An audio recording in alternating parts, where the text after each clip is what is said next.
My name is Dennis. I am currently working as a simulation specialist at RAND Simulations, primarily focused on the FEA side of the physics.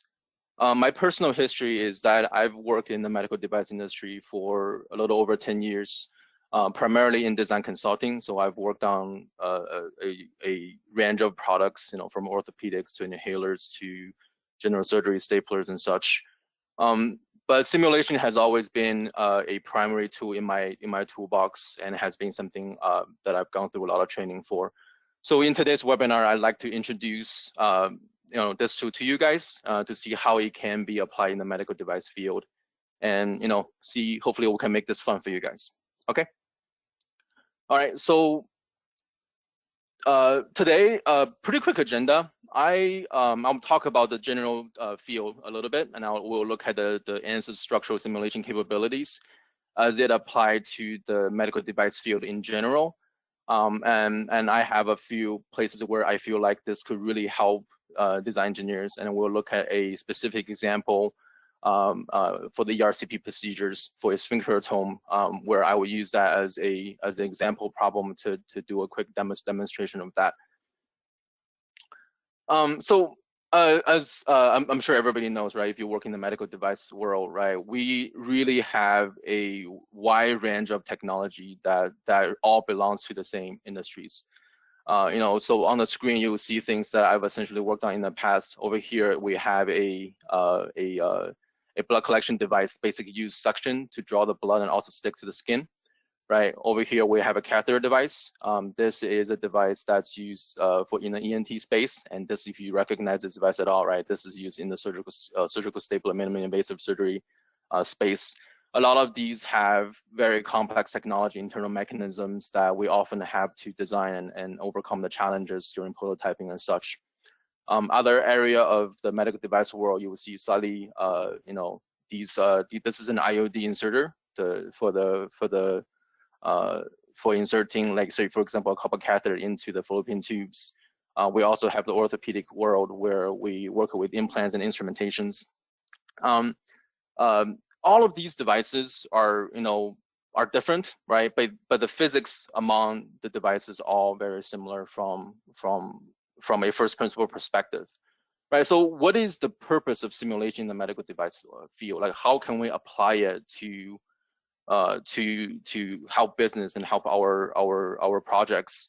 And the things that you often hear are things like, we are able to build virtual prototypes, and we're able to build insight into the product design. And I think these are all very true, right? But from my perspective, I think, I want to talk directly to the design engineers on the call, right? Because I myself am a design engineer. And I want to talk about how simulation can really enhance your ability to be both more effective and more efficient in the work that you do, right? And I think that's where simulation has the most value to all of us, right? Is that how does it help us tackle the day-to-day challenges that we must overcome to take our project from the current place to the next step in the process, right, in the design process.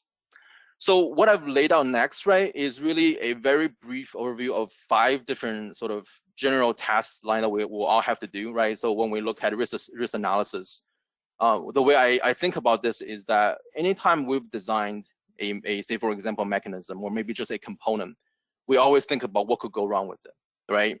And what simulation can do help us is that if we know this might be the place where it could go wrong, we'll have an idea of why it will be going wrong, and we can use simulation to prove our intuition is correct.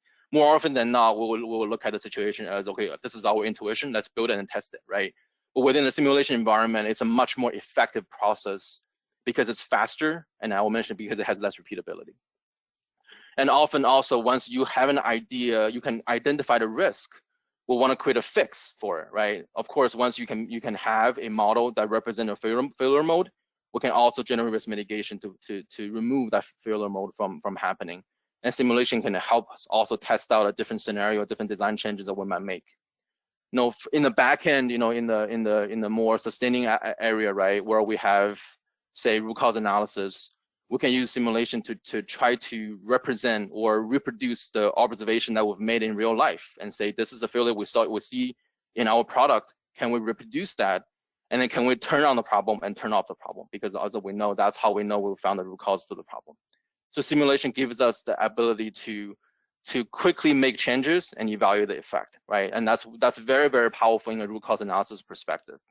Another big area is if we look at the situation in material selections, right? What I've always done in my past was I would do a database search, say in your prospector, and Granta is an Ansys database. That's also a very, very powerful one, right? But once we've collected a good amount of material candidates, right, we can run through that through a simulation model and help us understand, quantitatively what is our material of choice and what is the impact of choosing that material from a cost, from a strength, from a stiffness perspective, right?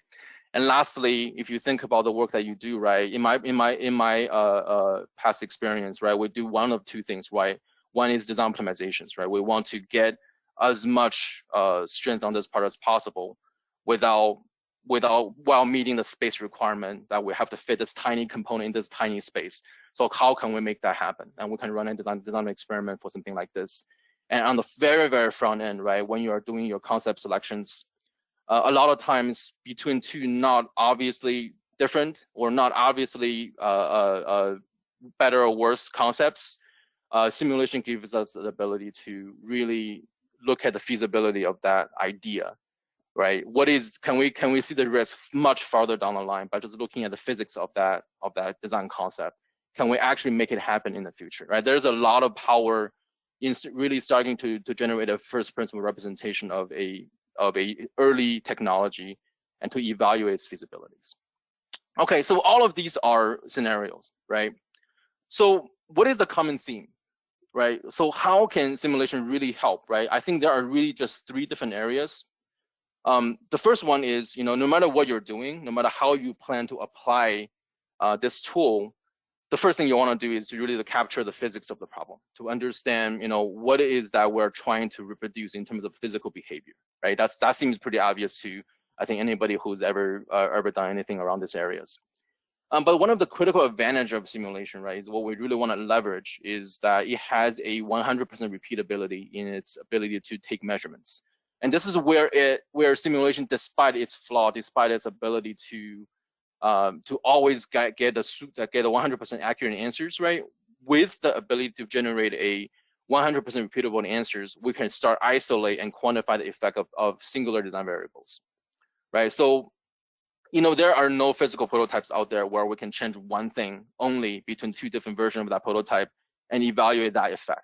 Whereas in the simulation environment, we can certainly do that. And that's one of the critical advantages that we want to be able to have because it allows us to isolate and quantify design variables.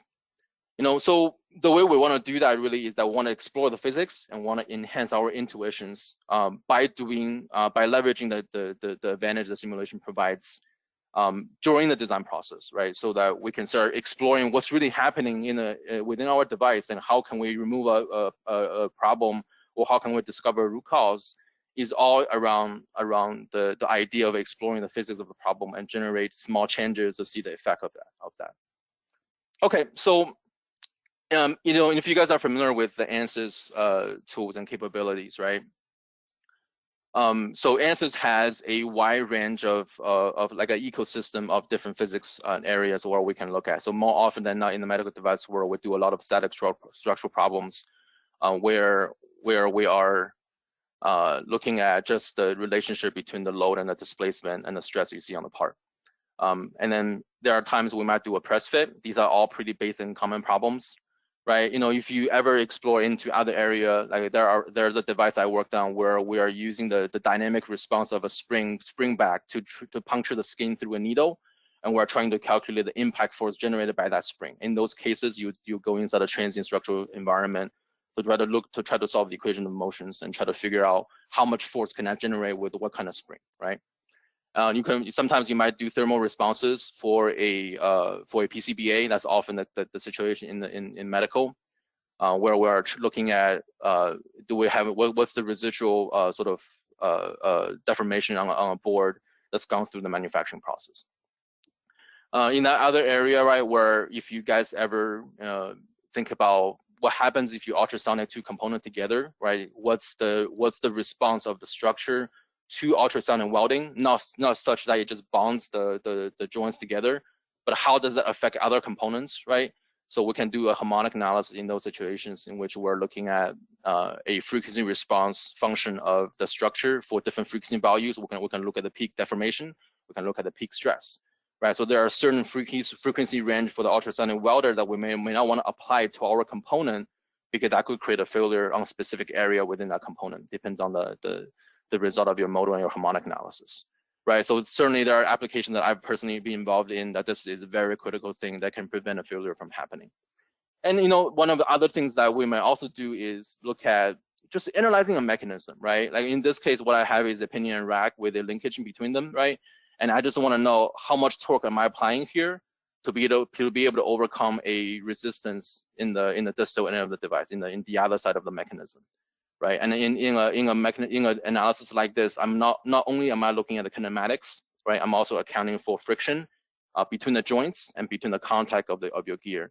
So it gives you that comprehensive view of your sub assembly within your design, and we can start thinking, maybe this linkage right here is going to be undergoing a lot of stress, and we want to try to beef it up within the space requirement of our design, right? So Ansys has a lot of that capability built into here. So in this one, we have a very cool what's called a fluid structural interactions, where we have a peristaltic pump in the structural side, and we have a fluid response in the fluent side, where we're looking at essentially how quickly is the liquid flowing with a very simple example here, right? This is a buckling analysis that sometimes we do run into that in certain situations. For example, those surgical stapler I showed earlier, there are a lot of consideration for buckling that we need to look at, and then Ansys has a lot of tools for that. And lastly, this is what's called a bolt pretension. If you ever have to bolt things together, right, we can actually look at the bolt preload that's going to be applied on your structure. Usually, this is like an initial step to a more complex analysis that we might need to do. But all this is to show, right, Ansys has the tools within its product portfolio, within its ecosystem, that can really target any kind of medical device that the entire industry work on. But as engineers, we are working on the product that our employer give us, right? That's what we're helping launch that product for our specific patient and target areas. But the approach doesn't change, right? No matter what kind of physics we're looking at. Again, I'm gonna keep saying these words. The simulation is about capturing the physics of the problem, and then, all the stuff I showed earlier with these animations, right? One problem that showed up in an inhaler could be exactly the same problem that shows up in a surgical stapler, and it could also be the same problem showed up in a orthopedic implant, right? Because the principle that govern how things work do not change no matter what kind of product we work on, right? So a lot of problems we work on are essentially the same from a first principle perspective, right? So how do we use simulation to help us? And I think the step number one, I really don't think we can really get away from that, right? Is to start thinking a little bit differently about how can we decompose our challenge into smaller and smaller challenges, right? And then how can we take that into a set of design variables in which we can change and manipulate and observe effect. So that's the thought process, I think, predates the heavy use, right? I should say the heavy use of simulation is that we need to start decomposing our problem. So I always think, design engineering and the simulation really is connected, and what connects them is the principle that we all learn, right? And then that's what we all go by. And I want to give us an example, right, in which what I did here is I did personally work on this device a couple years ago. Not the specific one. If one of you guys are in this industry, you might recognize what this is, right?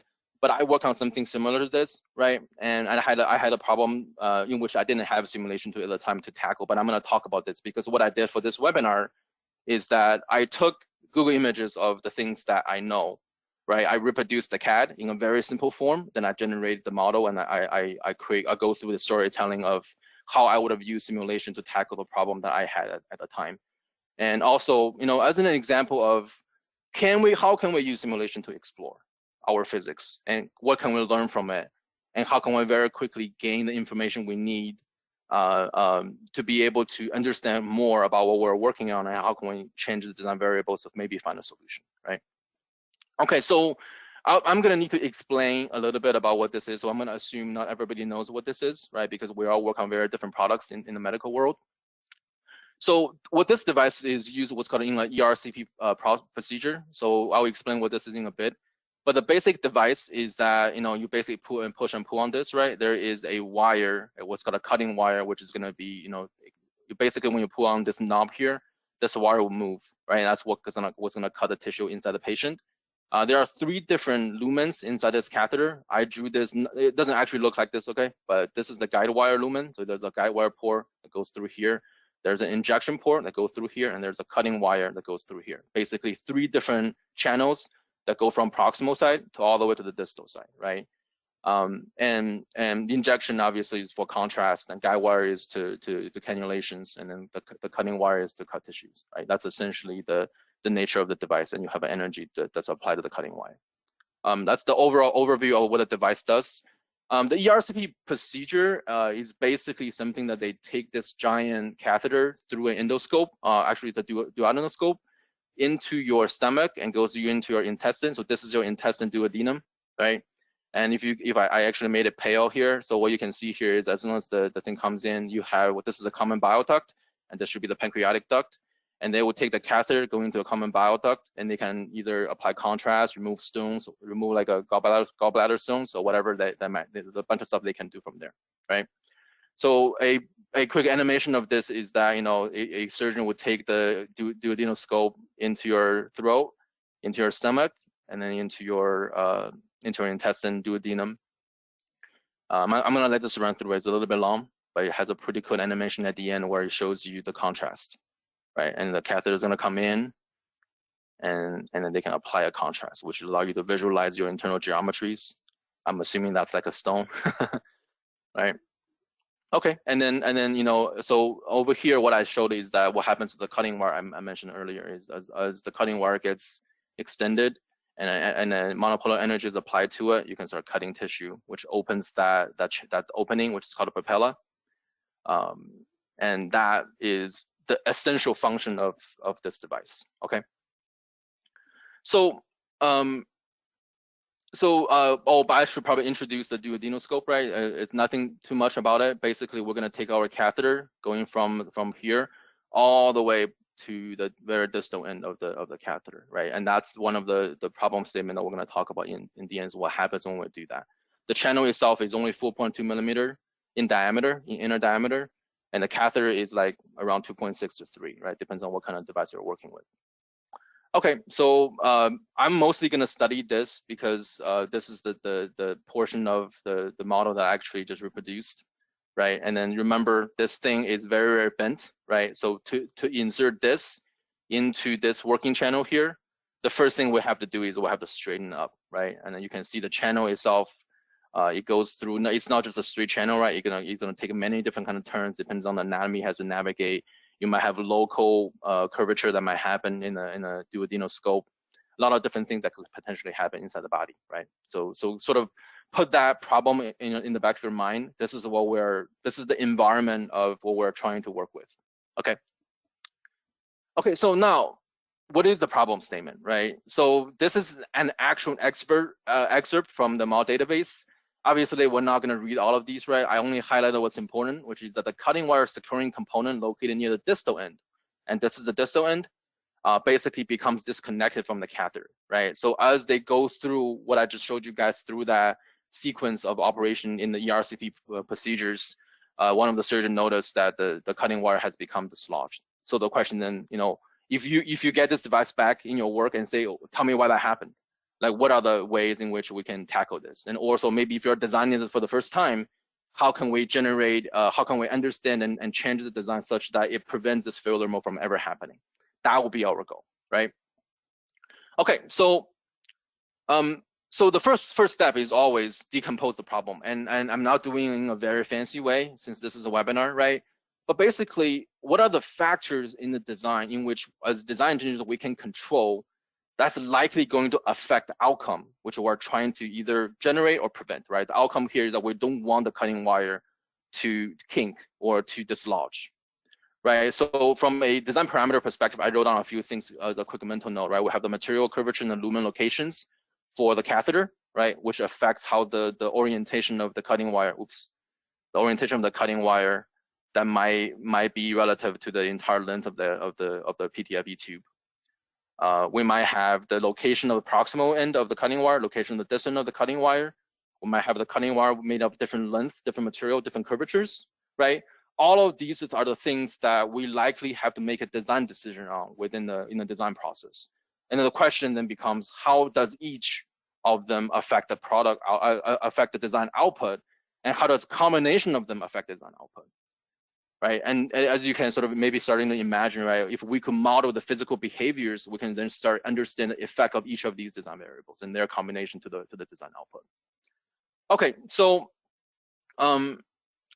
so remember, I guess I should. So remember, so so the next thing we wanted to talk about is, what are the things we want to measure that reflects the failure mode that the cutting wire has become dislodged. So if it's a fracture failure or if it's a breakage, right? So I'm probably looking at either the von Mises stress or the principal stress on the cutting wire, likely towards the distal end or the proximal end, right? Okay, and then I have to think about, one of the bigger parameters that I guess I didn't mention earlier is that, remember, this is our path for the duodenoscope. So we actually have to in some way represent either the entry or some aspect of the channel pattern, because we're going to have to think about the interaction between the catheter and the cutting wire and the channel of the duodenoscope, and how do they all interact together, right? And that is the physics we need to capture in order to understand why is this happening? Why is the cutting wire coming off from the catheter in some situations, but not others, right? Okay, so the way I like to talk about the steps and think about the process here is that, I think FMEA as a tool is in fact very powerful, except I think we do that all the time and not on paper. I think we all think in some aspect as a FMEA type of process, at least in my mind, right? So the way I will talk about this is that, what is a failure mode? Okay, we already know that because the cutting wire becomes dislodged. So what is the way in which that failure mode happens or is realized? I think just because as the catheter becomes flat, right? You can imagine the curvature here, the orange curvature is longer than the green curvature, which is representing the cutting wire. But if both of them were to become flat, what will happen to the cutting wire is that you will put that cutting wire in tension, right? Because we're trying to flatten two different curves with two different curvature lengths into the same flat length without changing the anchor point. And that's going to cause a tension on the cutting wire. So I know that's where the stress should be coming from. So I'm going to try to model that aspect of the physics. And second is that as the catheter of the cutting wire enter the duodenoscope, right? What is that interaction? How can I understand what happens when I take this whole cutting wire, make it a little bit flat, and try to insert that through the endoscope? What is that interaction between the cutting wire or the tubes and the endoscope such that it might create a failure? I don't know if that's the reason, but I'm thinking there might be a possibility that's the reason. So I want to understand the physics behind it to see if that's actually a reason, right? We're trying to prove a mechanism as opposed to just model it. Okay, so the way the model is set up in Ansys, right, is I gave a pretty brief overview, and I'll quickly go over that. Basically, over here, what I have is a channel with a 4.2 inner diameter, right, and that's what I will represent as my duodenoscope. I have three different surfaces, right? We have a bottom surface, we have a side-to-side surfaces, which I've hidden in this view, which are going to constrain the side-to-side movement of my catheter. So imagine if you can actually hold this in your hand, that's essentially what your hand is really doing, right? It keeps the catheter along a singular path, on a single plane, really, so that I have a controlled movement for the catheter. And I have a pusher block, which is gonna essentially push forward to the left-hand side of the screen, which is gonna cause the catheter to become flat. And this setup basically allows us to evaluate what happens during the flattening process, how much tension is applied to the cutting wire, where is the highest stress point, and does that make sense, right? All of that will be the result of the first step that I will be doing. Oh, by the way, I should mention, right? So the two contact point here are what's called an MPC bounded contact. Basically, what that means is that we're basically writing constraint equations between the surfaces of the cutting wire and the blue surface, which is on the catheter itself. In reality, it doesn't exactly work like this, but I'm making a very simplified version to start with. I'm essentially dictating that the cutting wire is bonded, is glued onto the catheter, and I'm gonna look at the behaviors. Okay. And oh, this is a better overview of this, right? And I'm just gonna flatten it, and I'm gonna push the catheter forward later in the second step, which I will talk about in a bit. Right. So this one moves to the left. Actually, says move to the right. It says move to the left. And this one just becomes stationary, which receive the catheter, and we can study the interactions. Okay. In terms of material, I chose a 420 steel for the catheter, for the cutting wire. Decision is arbitrary. I don't remember which material was back when I worked on this device, so I sort of remember something like this. Maybe it was a 300 series steel, but I chose a 421. I know the tube is PTFE, so I have a PTFE material model that I use, which just give us the corresponding sort of stiffness that we're trying to evaluate. And remember, this geometry is super simplified. I didn't even model in the 3 lumens. It is just a swept PTFE tube that we're modeling here. We're just looking at the interactions, right? Okay, so the way the model is built, right, is what's called a quasi-static analysis. So what I did here is instead of using the static structural solver that most other will use, right, I tried to save some time and I ran this in explicit dynamics. Basically, what this means is that the problem itself is still sort of static in the sense that this curve right here represents the internal energy of the problem, and these represent the kinetic energy of the problem. Basically, our internal energy is still much higher than our kinetic energy, and that means that we don't have a lot of inertial load in the simulations. But what you will actually see in the animation later is that we actually have some oscillation that happens because we're not solving this in static, we're solving this in a dynamic solver. The basic idea here is that it allows me to overcome some of the more difficult contact problems that I would run into if I solve this implicitly. But if you're a new user, you may not know what all this means. But idea here is that if you see oscillations like a vibration happening later, that's because we're solving this in explicit. Okay, and I don't have a lot of math added, and that's one way to know that the problem itself is correct in representing a quasi-static problem. Okay, and this is just a representation of the method in which we're using to represent the physics. Okay, so let's look at a couple results, right? And I'll just jump into it. So in step 1, all I did was I'm going to flatten this wire. I'm actually gonna pause this video so I don't distract you guys, right? So you can sort of see as the catheter gets flat, the cutting wire will see some stress across it, and then you can see that a little bit of that vibration that happens towards the end. Remember that's there because we're using a dynamic solver. So now when that happens, I can actually probe the stress on the cutting wire, which I'll show you guys in a bit, right? So what is that stress as I flatten the cutting wire? Now, the second thing that I wanted to understand is its interaction with the duodenoscope, right? If I were to take this kind of catheter and try to thread this into a actual duodenoscope, right? Remember, as soon as you release that load, the elastic response of the PTFE tube will try to come back to the original shape, right? But inside a scope, you won't be able to do that. So you'll create multiple contact points inside the duodenoscope. And the question is the cutting wire going to be in a place where it's constantly dragging against the duodenoscope? Can that happen? Because if that can happen, the drag force, right, the friction force is going to cause additional stress on the cutting wire. So I want to ask the question, does that interaction occur or not, right? And if you look at the second video here, right, oh, by the way, the reason you see this thing become from flat to a curved shape is because I released the contact around that location. So it doesn't go into the duodenoscope super flat, right? Only the tip starts, and then it's gonna try to flatten the PTFE tube as you go through.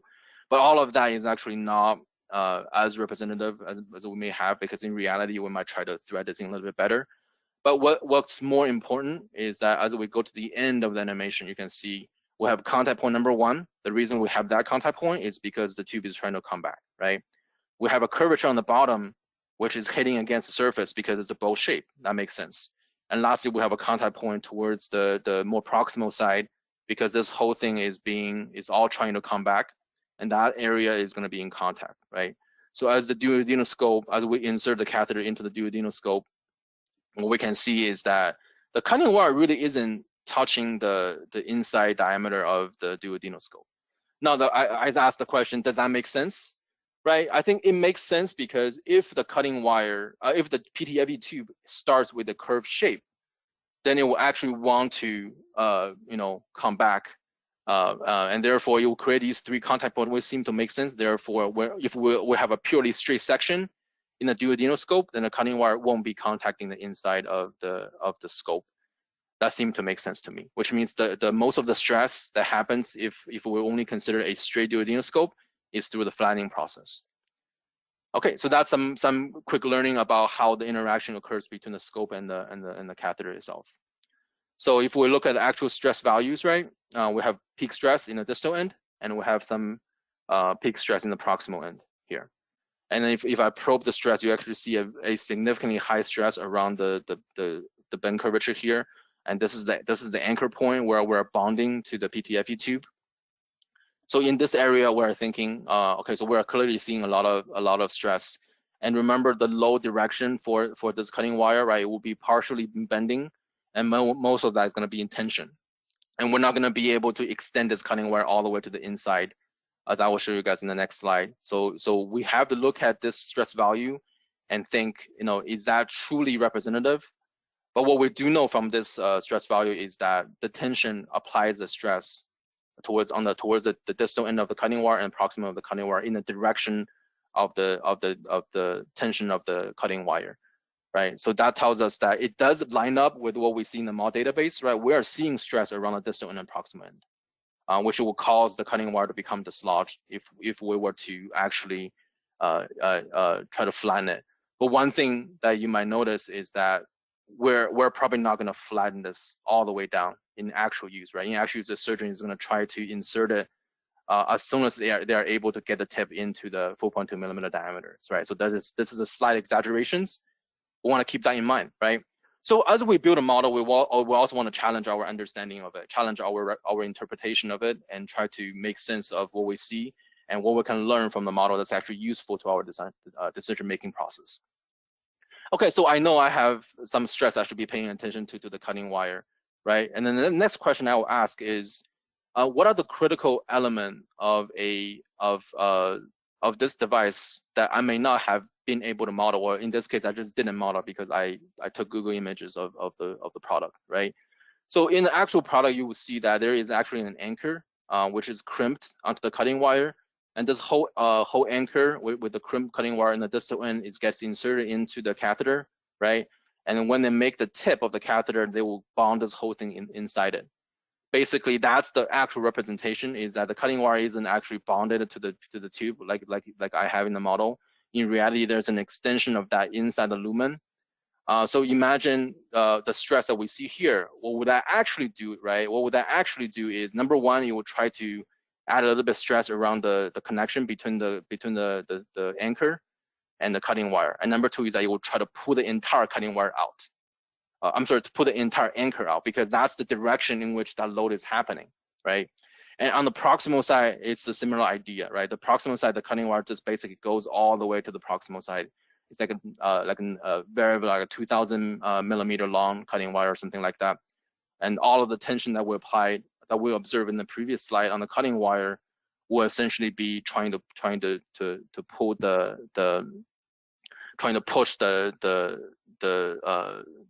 wire back to the proximal side, right? That's the potential nature of this behavior. Okay, so this part isn't there, but we know the stress that we see can be thought in connection to these missing components in the model, and we can always improve our base model to include this should our project schedule allows that to happen, right? Should we need to model that aspect of the physics. Okay, and then the going further, right? So what we learned so far is that we do see very high stress relative to our failure point for the material, which indicates that there is a good possibility that we can see failure in the distal end or the proximal end of the cutting wire. And right now, if the path of the duodenoscope is fully flat, the cutting wire does not seem to touch the inside of the scope. So the next question I'll ask, right, as part of exploring the physics of the problem is, what happens if the duodenoscope isn't fully flat, right? Because as you guys saw earlier, the duodenoscope is going to take many different kind of turns inside your body to get to your get to your propeller. So what happens if we insert the catheter through a curved path? And also what happens in that situation is the cutting wire going to drag against the wall? Is the stress going to be different during a situation in which the path of the duodenoscope is a single turn versus multiple turns? And also what happens if we have different insertion speed, right? Which I actually didn't turn out to evaluate. But these are the questions that we can ask as a next step, because that is really critical to really understand why is the cutting wire failing, right? Because it's not just happening when we're flattening out the tip. It is happening inside the scope, right?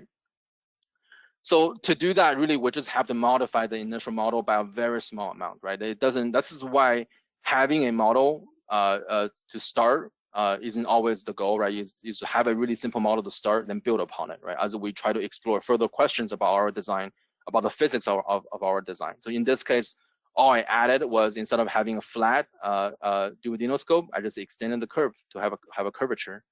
And instead of just having a tip being inserted into the flat portion, right, I extended the PTFE tube all the way to the proximal side, and I have a shell surface which is going to constrain the movement of the straight portion of the tube, so I can push the tube forward into the bend space, right? So this is a slightly different version of the initial model, right? But what it allows us to evaluate is what is the interaction between the catheter and the curve area of the duodenoscope, right? And the second one of that is exactly the same as the first one, except now I'm gonna add a second curvature to the duodenoscope, right? Because I'm gonna see these S-shaped curve in some way or form, maybe locally, maybe globally, as we try to navigate the body cavities, body space. So what is that doing to the interaction between the catheters and the scope and the inside wall of the scope? So these are the questions I'm gonna try to answer next. Okay. All right, so with that, let's look at the results, right? So once we're successful in building the model, right, you can see if it's purely a single curvature, right, the entire distal tip region really just maintain its bend shape, right, because it doesn't really have a lot of reason to go anywhere, right, because you have these contact points which establish equilibrium as you slide across it. Now, unless the duodenoscope itself could shift around relative to the tube, right? We don't really have a lot of reason to believe that the cutting wire is actually going to drag against the wall. Okay, that's good. That tells me that during just a simpler curve, the cutting wire isn't being stressed additionally due to the presence of the duodenoscope, right? Okay, that seemed to make sense to me, as long as we can buy the idea that these contact point 1, 2, and 3, right, they don't really have a lot of reason to shift as we go across the simple channel space. All right, and then if you look at just the catheter itself, right, and we don't really see much of a higher stress around the, it's a little bit hard to see to the cutting wire around where the PTFE tube is going to be. Okay, now what happens if you have a slightly more complex shape, right, like this, right? So if you look at on the other side, when we have a second curvature here, you can see that the curvature starts where just like the first one, and then when it has to change the direction of the curve, right, you will actually flip to the other side, right? And then we can likely see a lot of this as a surgeon try to thread this through the duodenoscope, right? Any type of curvature change could cause the tip of the catheter to potentially shift from one side to the other. And when that happens, right? Now that's the question. What do you think happens to the cutting wire when that turn happens right there, right? And that's what I'm gonna explore a little bit further, right? Because if the curvature is simple, it doesn't move a lot. But if we have to change directions, right, then the interaction between the cutting wire and the PTFE tube and the duodenoscope might change ever so slightly, right? So when that happens, here I have a very much zoomed in view of that. So what you can see there is that I'm actually gonna freeze it a little bit, right? So it goes here. He starts off here. Once it gets into that turn, you'll flip. But during the process in which it's flipping, right, there is actually a portion of it in which it tries to straighten out, right? So this is not very easy to see because it's the section view. Over here, you can see a little bit better, right? So you will actually try to straighten itself out as you go from a one side of a curvature to the other side of a curvature, right? Through a tangent curve in this case is what I have. Okay, so in this side, you can see a little bit better, right? So as the catheter comes in and try to turn directions, the cutting wire will be flattened and the PTFE tube will also be flattened. And that creates a tension area, again, just like when we fully flatten the tube, right, earlier, right? You have a momentary moment in time where the cutting wire will try to straighten itself out as the PTFE tube will also try to straighten itself out before it flips and goes into the other directions, right? So that's likely a risk area, which can be represented as what happens if you just fully flatten the cutting wire. And if you do this very quickly, right, you can sort of imagine that as a shock load to the cutting wire, which could potentially dislodge the cutting wire from the PTFE tube. So I'll let this run a little bit. You guys can see it one more time, right? So it flips, straightens. In that very small moment in time, it tries to straighten itself because the geometry dictates it, right? Because the geometry of the duodenoscope isn't going to change because of the catheter. Therefore, it dictates its shape and dictates its path. And that momentary shift is what adds a little bit additional stress to the cutting wire. Okay, now we learned something pretty interesting with that, right? So in this case, I showed it again, sort of remind everyone, remember how many turns we're taking in here, right?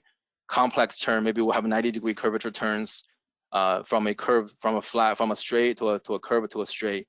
Things like that could also happen, which could have other different kind of interactions with your catheter device.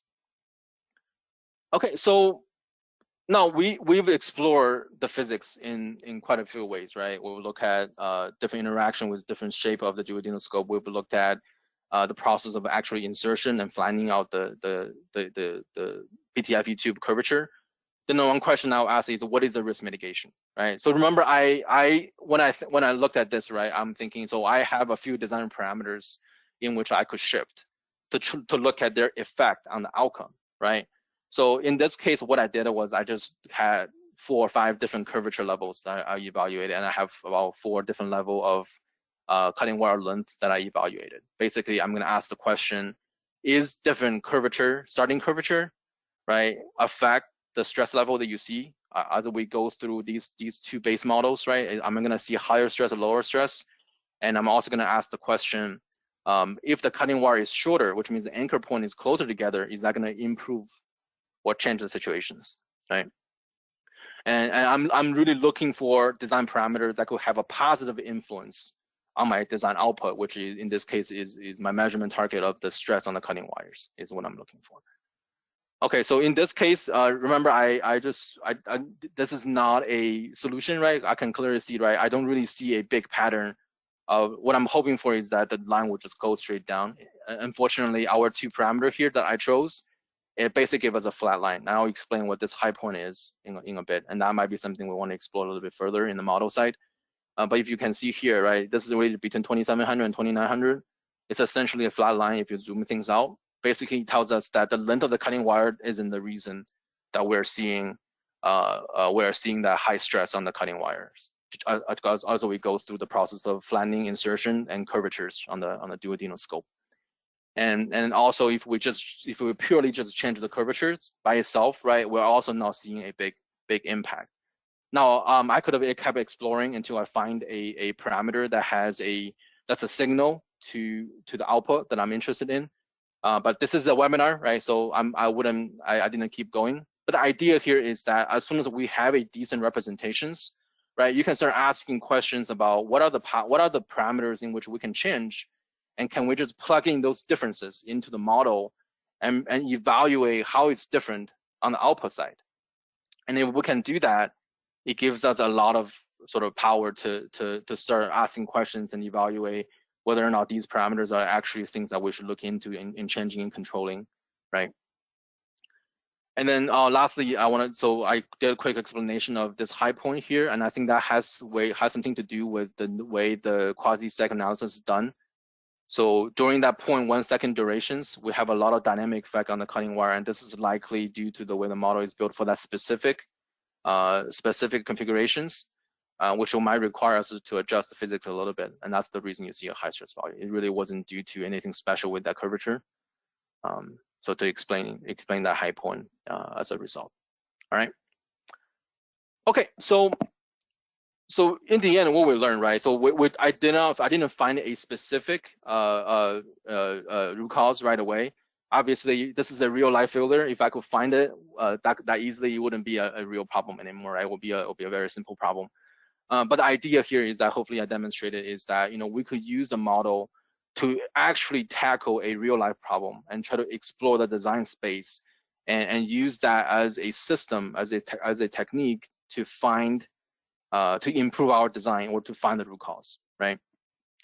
And what we also learned is that the curvature of the duodenoscope will play a critical role to how the catheter and the cutting wire responds, and because of the interaction in a different curvature space, right? So when the cutting wire does flip, right, we do see the flattening out of the entire catheter as it flips, and that definitely adds an additional stress point to the anchor point of your cutting wires. And so that's something that, of course, we cannot change the duodenoscope, right? But we can think about what are the parameters in which we are able to change, which will mitigate the effect of us trying to flattening out the entire PTFE tube, which will help us with this problem. But there are also things that about this model that's not perfect, right? So if we look at things like, I mentioned this earlier, right? It's clear if the tension that's applied on the cutting wire, right, will cause this thing to become dislodged. We likely have to capture some aspect of the extension of the cutting wire into the lumen and not just use as a bonded contact, because that wouldn't be enough to capture the localized stress, right, around the internal region of that cutting wire in real life. In reality, we will see a higher area of distributions of that stress, which won't be seen through just a bonded contact. Especially on the distal end, we want to have some aspect of extension into the PTFE tube so that we can capture that stress distributions.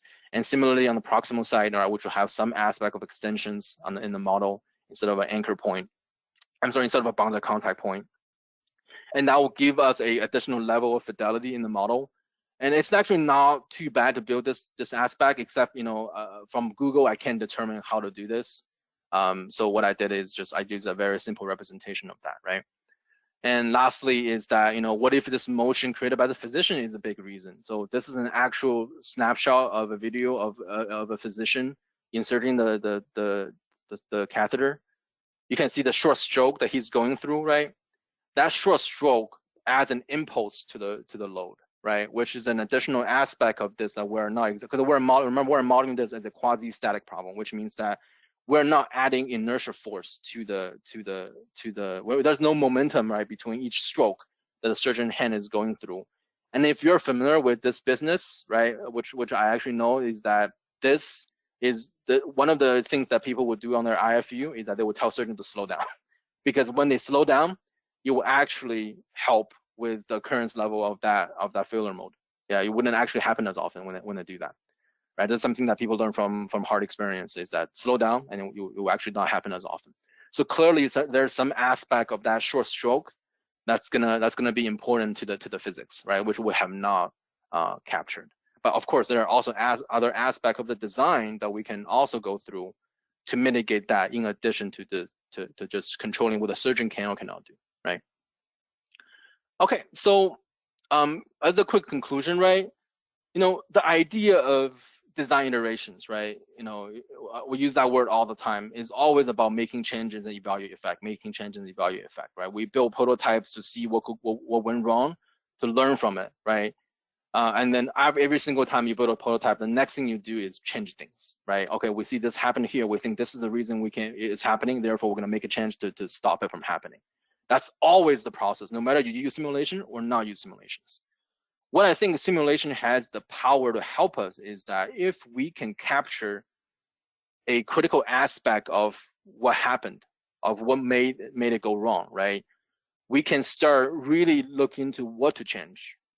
And then of course we can evaluate one parameter at a time, as opposed to looking at the compounded effect of all of the changes that we're making. Because when we build a prototype, we're looking at the compounded effect of all the changes that we've made, right? And that's often not, I wouldn't say not effective, but clearly, simulation has an advantage over that, in the sense that we have 100% repeatability, which means we can isolate factors, right?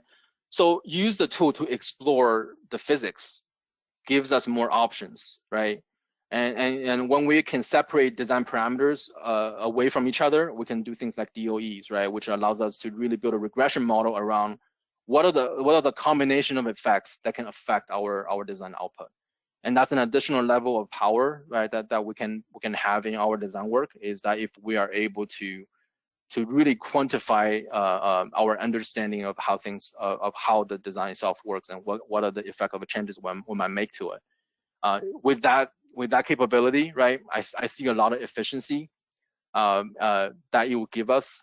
Basically, allows us to do what we do faster, right? Maybe even if I dare make the claim, right, with less expenditures for building things, for buying raw material, for lead time, right? These are all great dreams, but at the foundational level as engineers, right? I think we could use it so simply to explore. Okay, all right, that's the end of my presentation. Thank you, guys.